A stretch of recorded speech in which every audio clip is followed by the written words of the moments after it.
Trupang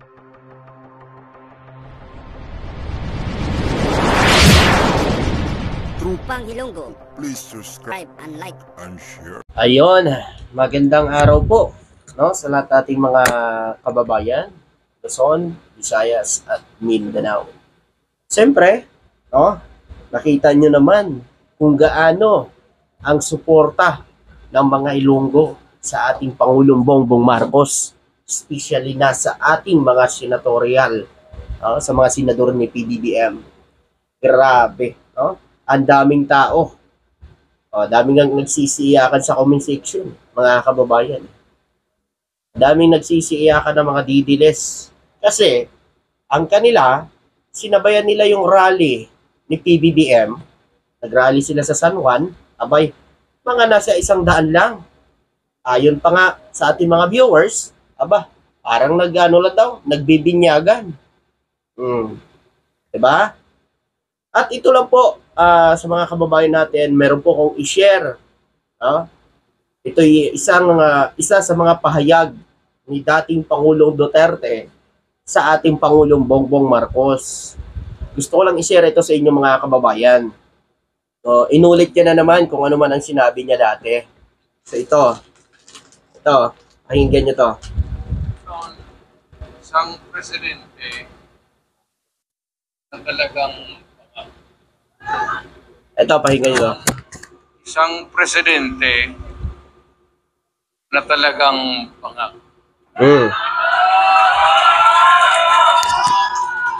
Ganyan ang isip ng mga Duterte at mga DDS supporters. 'Di ba? Meron daw isang presidente na bangag. 'Di ba? Bakit lagi nilang narrative yan mga kababayan? Kahit yung mga supporters nila, yan palagi ho ang binabato sa ating Pangulong Bongbong Marcos. Pero nakaraan lamang, 'di ba, nagpahayag si Duterte na malinis daw si PBBM at wala naman daw siyang sinasabi na bangag adik si PBBM. Pero meron tayong mga video, no, ang naging pahayag ni Duterte noon na tinira niya si PBBM, 'di ba? Siya mismong nagbitaw, siya ang unang bumitaw ng bangag. No, may bangag at adik tayong presidente, 'di ba? Siya ang nagsabi noon, mga kababayan. Ngayon, tapos niyan, nakikita niya siguro, binabas sila ng taong bayan, biglang binawi. Sabi na naman niya daw, hindi naman daw, wala naman daw siyang sinabing bangag daw si PBBM.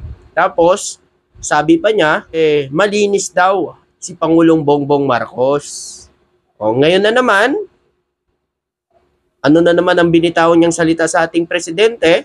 Pero inyo yan, may bangag na naman daw na presidente. Sino po bang inuuto ng mga didilis na ito mga kababayan? Siyempre, ang taong bayan. Pinapayag nila yan, kumukuha sila ng simpatya sa tao, yun lang yan, para lukoy ng taong bayan. Ngayon mga kababayan, kung talagang matibay na ebidensya yan, yung sinasabi nila, bakit hindi nila ginagawa yan? Hindi nila pinapile sa korte yan. Na alam naman natin, galit na sila kay BBM, di ba? Bakit hindi nila i-file sa korte yan? Kung talagang matibay na ebidensya pala yung sinasabi nila. Bakit sa social media, sa mga vlogger lang nila pinapalabas yan? Hindi dinadala sa korte. Ibig sabihin lang yan, mga kababayan, yan ay gawa-gawa, laway lang ang puhunan, para makapanira sa administrasyon ngayon. 'Di ba? Tuloy natin yung sinabi niya.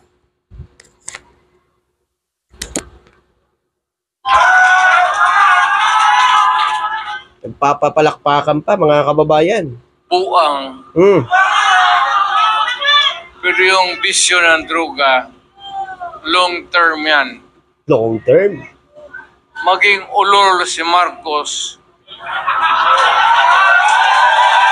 Parang hindi na nga makapagsalita mga kababayan maybe constant use of heroin. Abot pa siguro siya ng 80. Pero pagdating sa panahon na yan, hindi na siya gumagalaw. Parang kabaliktaran ho ang nakikita natin dito eh. Sino na ba ang hindi masyado makagalaw ngayon? Sino ba ang nakakarma na ngayon? Tingnan nyo nga siya mga kababayan. 'Di ba? Halos hindi na makabanggit ng letra. Mga kababayan. Ang karma kasi, kung saan dumarating yan. Oh, pag kinarma ka, doon papasok ang malas. No? Oh, ngayon, gumagawa sila ng isyo pagbato sa ating Pangulo kasi nakikita nila marami sa mga Pilipino pa rin ang talagang naniniwala at sumusuporta sa ating Pangulong Bongbong Marcos. Kasi tingnan nyo naman yung rally nila, oh. 'Di ba?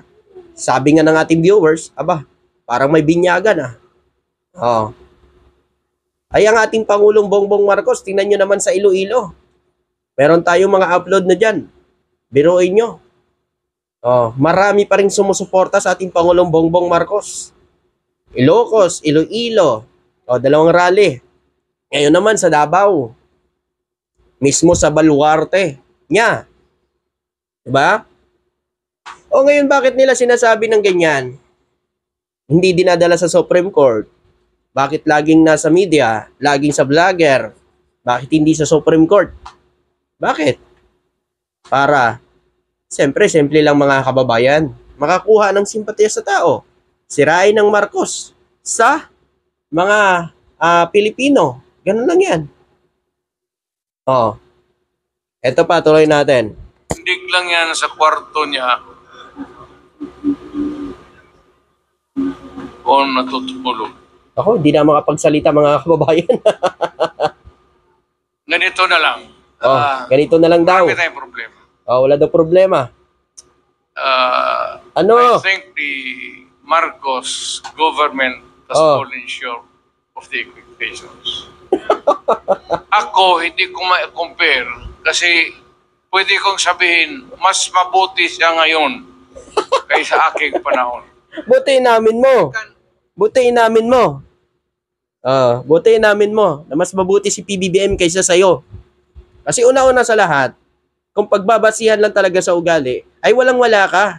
Walang-wala ka sa pag-uugali ng Marcos. Butiin namin mo rin. Diba? At, siyempre, ano bang ipinagmamalaki mo nung panahon mo? Ano bang yung nagawa mo nung panahon mo? Yung droga na 6 months natapos? Naubos ba? Nangyari ba? Grabe naman ito mga kababayan. Ano na lang talaga ang mga Pilipino na naniniwala dyan sa kanilang mga pinagsasabi. Pero inulit niya na naman yung may adik tayong presidente. May bangag tayong presidente. Bakit? Napikon ba sila sa sinabi ng ating Pangulong Bongbong Marcos? Grabe, no? Dito ako believe sa ating Pangulong Bongbong Marcos, mga kababayan. Kasi alam niyo kung bakit. Dito ako believe sa kanya, sa kanyang pahayag sa mga rally. Kasi wala naman siyang binabanggit na pangalan Kumbaga ito yung strategy ng ating Pangulo. Epektibo. Diba? Epektibo ang ginawa ng ating Pangulong Bongbong Marcos. Ang strategy niya, magsalita lang mga kababayan at magpahayag ng nangyayari dito sa bansa. Totoo naman ang nangyayari ngayon sa bansa. Pugo. West Philippine Sea. Ano bang ginagawa nila? May mga kandidato tayo na walang pakialam.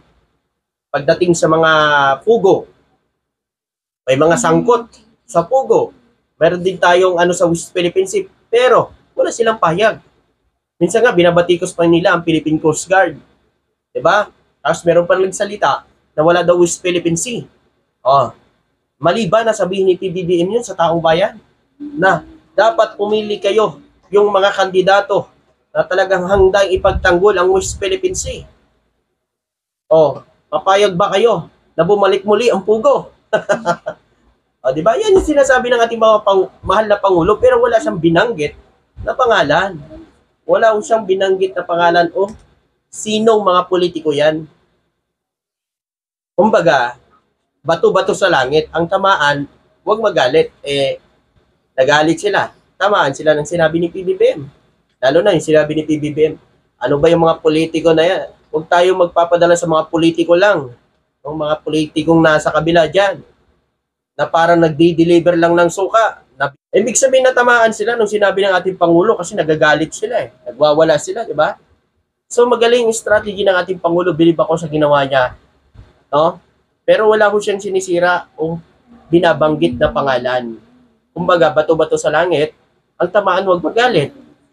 Tinamaan sila, sinabi ng ating Pangulo, ibig sabihin, apektado sila sa mga sinabi ng ating Pangulo. Diba? Wala namang binabanggit ng ating Pangulo, bakit apektado sila? Galit na galit sila sa ating Pangulo. Ngayon, Pangulo natin sasabihin, buang na presidente, wow! Sila, ano kaya? Sila nga madalas magbintang ng mga ganyan sa ating Pangulo eh. Na lang yung binanggit niya na ay bangag tayong presidente. Pero yun na lang yan. Tingnan nyo na lang yan, mga kababayan ng ating Pangulo. Meron ba siyang binanggit na pangalan? Meron ba siyang binanggit doon na pangalan sa kanyang pahayag? Sa kanyang mga rally? Mula Ilocos hanggang Iloilo? Meron siyang sinabi na mga pangalan doon ng mga politiko? Diba wala? Tapos ngayon, sa inyo, parang kayo pa ngayon ang biktima sa mga paninira ninyo sa presidente, no? Grabe, no? Ito kasi yun mga kababayan, ulitin ko lang. Ito po ang pahayag ng Pangulong Duterte. No? Ulitin ko lang. Ito, sabi niya dito, mayroong isang presidente na talagang bangag. Hindi naman buwang, pero yung bisyo na droga, long term yan. Maging ulol. Maging ulol daw si Marcos, mga kababayan. No? Binanggit niya mismo ang pangalan, di ba? Binanggit niya mismo ang Marcos, mga kababayan. Maybe constant use heroin, aabot pa siguro yan siya ng 80. Pero pagdating ng panahon, yan ay hindi na siya gumagalaw. Grabe, no? Grabe yung panalangin niya sa ating Pangulong Bongbong Marcos. Makakabaliktaran yan. No? Kabaliktaran. Tingnan naman, siya nga pag naglatayo, nakaalalay ka, may alalay pa eh. Sa Pangulong Bongbong Marcos, tingnan nyo naman yung katawan ni PBBM, di ba? Pero batak pa yan sa trabaho ang ating Pangulo. Di ba? Makikita natin talaga na ang Pangulo, mga kababayan, malaki ang respeto niya kahit sino pang mga Pilipino yan. Makakabila man yan o ano. Wala namang binabanggit si PBBM doon eh. Ang kay PBBM lang, nimulat niya lang yung taong bayan na pumili ng tamang kandidato na magsisilbi sa bayan. Hindi para magsilbi sa isang tao lang o sa mga dayuhan. Diba? Sabi ng ating Pangulo, papayag pa na tayo na magkaroon pa ng pugo dito sa bansa. Papayag pa ba tayo meron pa tayong kandidato na hindi kayang ipaglaban ang West Philippine Sea? Nagsisiyakan sila dyan sa naging pahayag ng ating Pangulo. Ibig sabihin, apektado sila. Diba? Apektado sila sa ginawa na pahayag ng ating PBBM. At ulit-ulitin ng ating Pangulo yan. Para mamulat ang taong bayan na kailangan pumili ng husto ng maka-Pilipino na mga kandidato. Huwag kayong papayag na pumili kayo na sarili nating bansa, mga kababayan, ay hindi man lang nila kayang ipaglaban, lalo na ang West Philippine Sea. Tingnan nyo na lang, di ba? Meron tayong narinig na isa kandidato ngayon, wala daw West Philippine Sea. Tapos sabay bawi nung malaman niya nag-trending at talagang basta sa mga tao, biglang bawi niya, mga kababayan. Kaya sa mga kababayan natin, pili ho tayo ng tama at makakatulong sa administrasyon at siyempre, na handang makipaglaban sa ating mga teritoryo. Yon, maraming salamat ho at magandang araw. Thank you.